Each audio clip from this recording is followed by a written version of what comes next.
Hello, welcome to my presentation.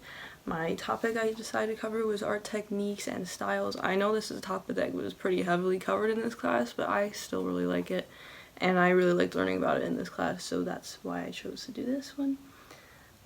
So the first thing I want to start off with is what is art. So a dictionary definition of art is the expression or application of human creative skill and imagination, typically in a visual form such as painting or sculpture, producing works to be appreciated primarily for their beauty or emotional power. And that's very wordy.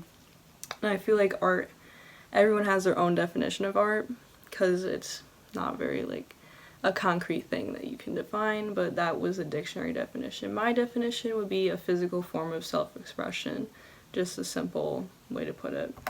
The first type of art, or style of art that we're going to talk about, is realism. So that is defined as a piece that represents something as it actually appears in life.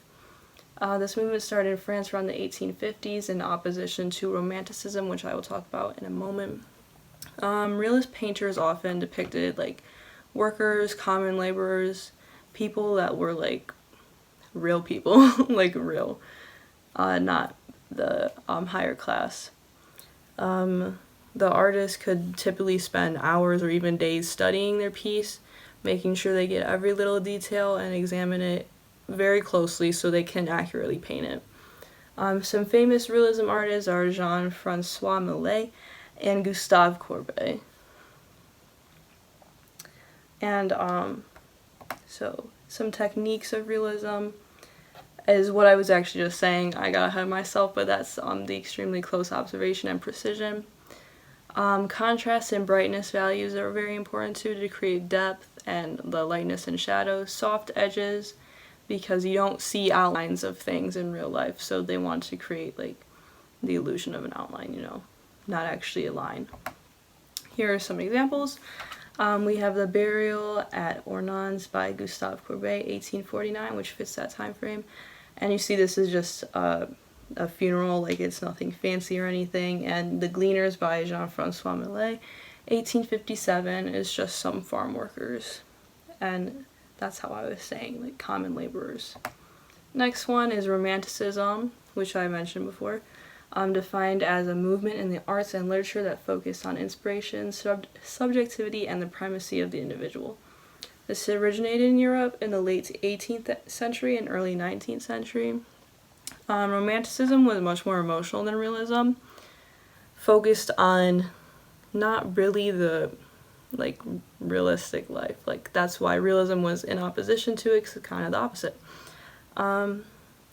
So some famous romantic artists are Caspar David Friedrich, Francisco Goya, and William Wordsworth. I'm focusing on mostly painters in this, but William Wordsworth was a pretty influential author during this period. Some techniques of Romanticism: small visual brush strokes of complementary colors to create brilliance. That was also adapted by Impressionists later on. I'll talk about that later. Symbolism was very important. That's why I included an author, because symbolism is usually seen in literature, not so much other things, but especially in paintings as well. Like nothing is actually just as it seems. Most paintings, most romantic paintings will have another meaning behind it, despite like what you actually see with your eye. Emphasis on color. They want to make it more like dreamy and just overall brighter than how you would see it in real life. So here are two examples. I really like this one, Wanderer Above the Sea of Fog by Friedrich, 1818. So you see like that's not a very realistic painting, you know. And American Progress by John Gast. John Gast is actually an American painter. I wanted to include him to show that, because most famous paintings are from European artists. That's where they originated, like all the movements originated pretty much. But yeah, that's why I included that. And see that this is a symbolic painting actually, because it represents manifest destiny and the U.S. government's desire to move west, and like the Trail of Tears with the Native Americans and all of that. So yeah, that is not just like an angel or whatever. That's not just painting of an angel. There's a meaning behind it. And a lot of paintings romantic paintings, you can look at the time period to see what's actually going on in the painting. So next we have Impressionism, defined as paintings that are depicted real images with the impression of reflective light and a softer appearance. So, the color was over-exaggerated or exaggerated and oversaturated.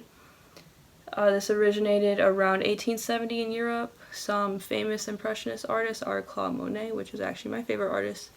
I don't know if you can see, I have some prints of his paintings. I know it's kind of nerdy, but I really like his art. And Edgar Degas, who painted the ballerinas, Pierre-Auguste Renoir. So some techniques of Impressionism are dabs or very short strokes, which I talked about earlier. But this one was very short strokes, like basically dots to make up the impression of a picture. Unmixed primary colors, if you look closely at these paintings, you can see like different colors mixed in. They'll just focus on the one main color, but like each dot will have multiple colors in it, not just one, not mixed together. So heavy emphasis on light to create that softer appearance, like I said. So I have some examples here. We have Soleil Levant by Claude Monet, 1872. So yeah, you see this, you can see the short strokes there. And we have Dance Foyer at the Opera by Degas, 1872, and I use these two because they're both the same year, and I thought that was pretty interesting. Also, I have this, the one of the ballerinas, I have that in my hallway in my house. Next we have abstract art. I included this one because it's completely different than all the rest. It's art that does not attempt to represent from external reality, but seeks to achieve its effect using shapes, forms, colors, and textures. So it's completely different because it's not even trying to actually depict something at all. It's just trying to depict like an emotion, it doesn't need a reference picture. The origin is argued. It's the early 1900s though. Abstract expressionist movement actually started in New York City in the 1940s, so that would be the exact date. Some famous abstract artists are Jackson Pollock and Pablo Picasso. Picasso's falls into a bunch of different categories, so the expressionist, impressionist, and abstract movement. Some techniques are vivid yet arbitrary colors, rejecting realistic three-dimensional perspective.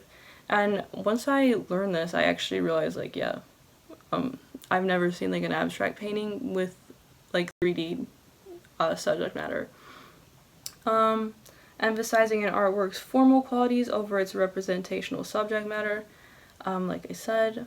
So abstract art uses forms, colors, and lines as a means to capture emotion rather than a literal likeness of something. I kind of like this one because it's different from the rest and it's open to interpretation. Like everyone could have a completely different meaning on the same piece of art. Here's two examples. We got Composition 2 in Red, Blue, and Yellow by Pierre Mondrian, 1930, and Convergence by Jackson Pollock, 1952. I use these two because most people will think of the one on the right when they hear abstract art, but I wanted to include both of these to show that there's kind of like a bunch of different types. Like it can be pretty much anything. Like this is literally just shapes, and then the one is just splatters. So yeah, that is all I have for today. Here's my sources, and I did cite them. Thank you for watching.